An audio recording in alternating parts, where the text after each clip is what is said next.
Hey, what's up, everybody?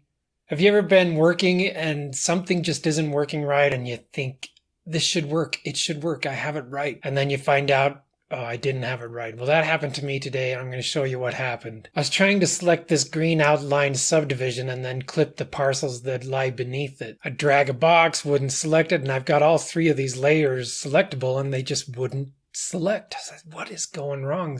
Pro sucks. It wasn't Pro, it was me. See this right here? I've got a modify features pane open with the tool active. These layers aren't editable in my map. If we come here, I don't have those layers editable. See here, they're not checked.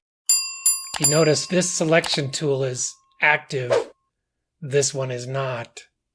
And so because these aren't editable, this Edit Vertices tool is not allowing me to select any of these. If I hit this back arrow, now it's switched back to my Explore tool, and I'm going to use my handy mouse button and change it to the Selection tool.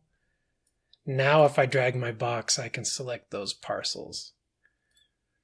So sometimes it's not the software. Sometimes it isn't Pro that sucks, it's you. Just thought I'd share that quick one with you. Hope you're doing well. Watch that video. Shows you how to program a mouse to do cool things like I just did. We'll see you next time.